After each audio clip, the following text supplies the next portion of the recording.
How you doing? And welcome to this week's mental skills workshop. If you've not been here before or we've never met before, my name is Larry McGuire. I'm a working business psychologist and I teach people mental skills. The skills required to cope with difficulty, build resilience, find a way through, do so and maintain good mental health, not to fall apart when things do, build a bit of steel into the way we approach work and business, but also accept our limitations and get the best from ourselves, help others get the best from themselves, and do so in a healthy and meaningful way. Tonight, I'm going to go through the value based goal setting worksheet. And before I launch into that, I'm going to show you where to get it. Incidentally, every month, probably a little bit more frequently, I'm going to be here running these live workshops. Tonight is not live because my missus invited me out for dinner and I forgot, right? So I'm recording this and you're receiving it regardless. So hopefully it's of value. I can't disappoint the missus, and there's a new Italian restaurant opened up down the road, and so we want to check it out. So that's why I'm recording this in advance.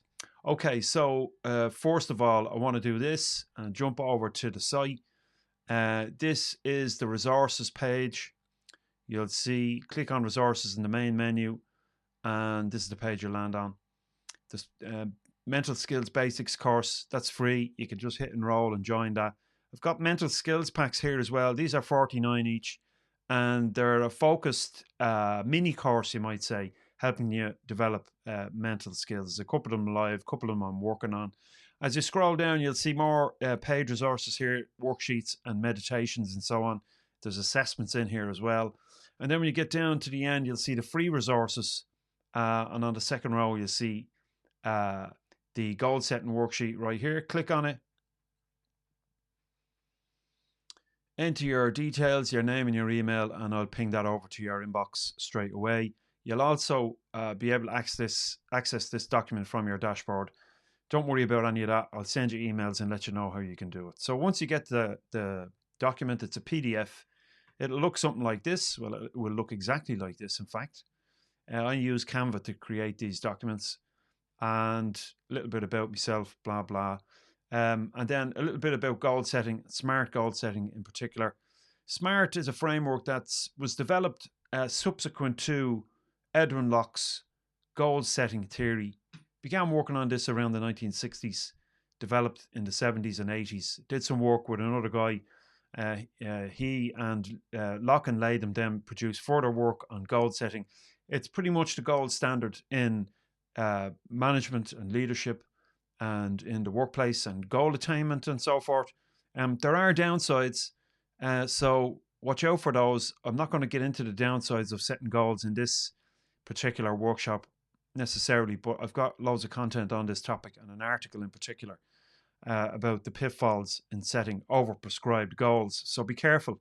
That's why I ask you to establish values first, which are really important. So this method builds upon this SMART framework: specific, measurable, achievable, relevant, and time bound, and takes a different approach, takes the approach that Russ Harris outlined in his book, The Happiness Trap from 2019. He suggests a different approach to SMART. And in addition to that, I've added on two additional elements, the E and the R, which I'll explain. So your goals should be specific. First of all, there's no point saying to yourself, I want to be more productive, or I want to run a faster 5K, because they're too broad.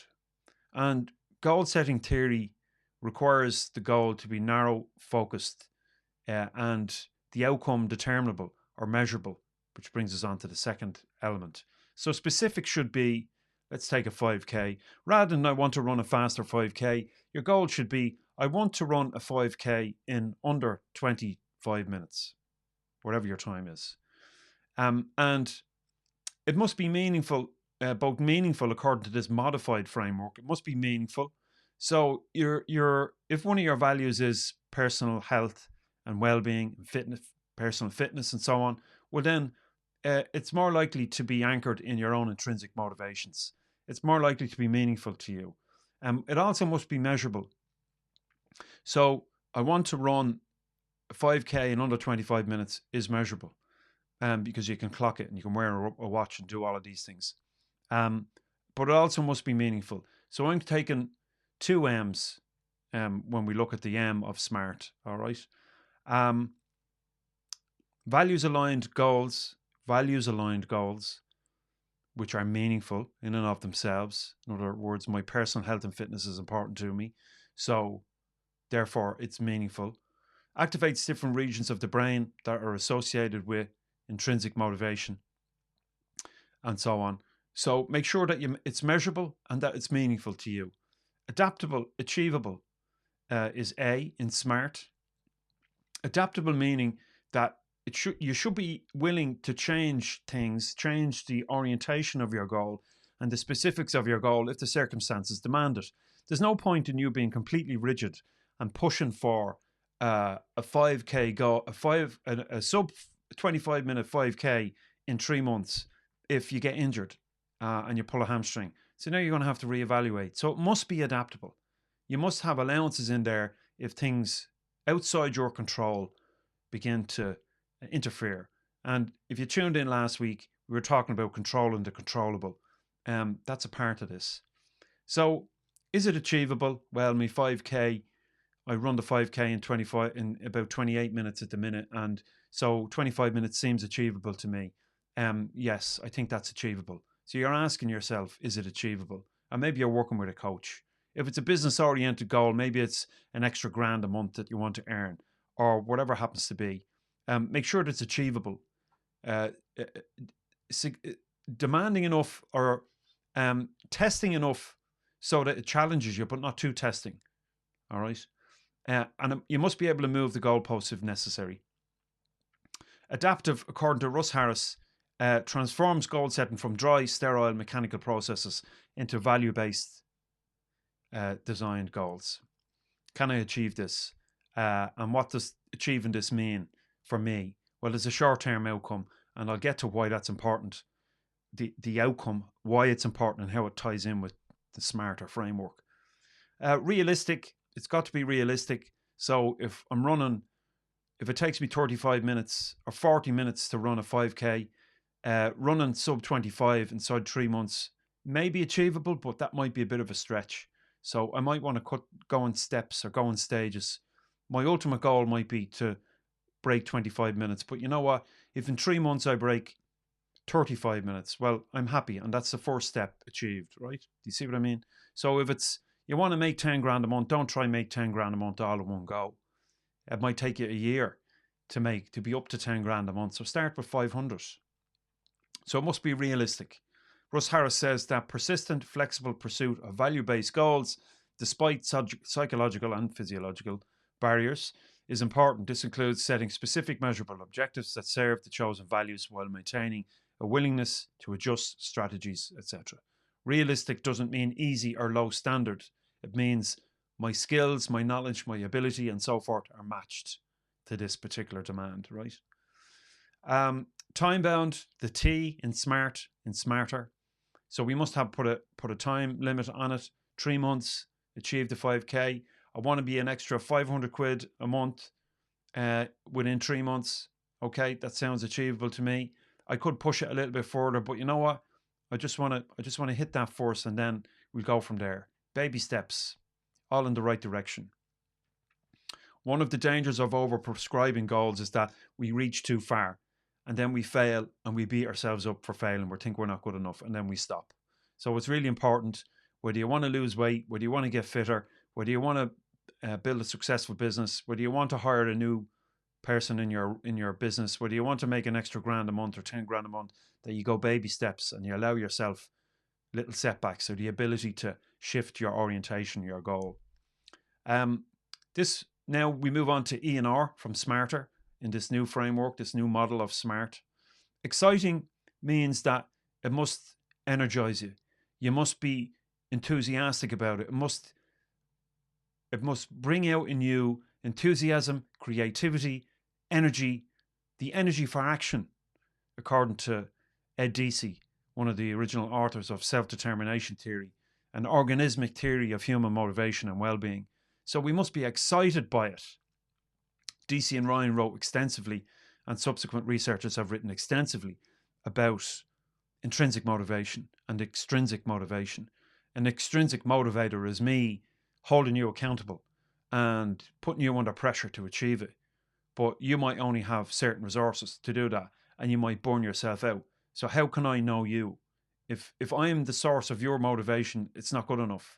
It's short term. You must be intrinsically motivated to achieve it.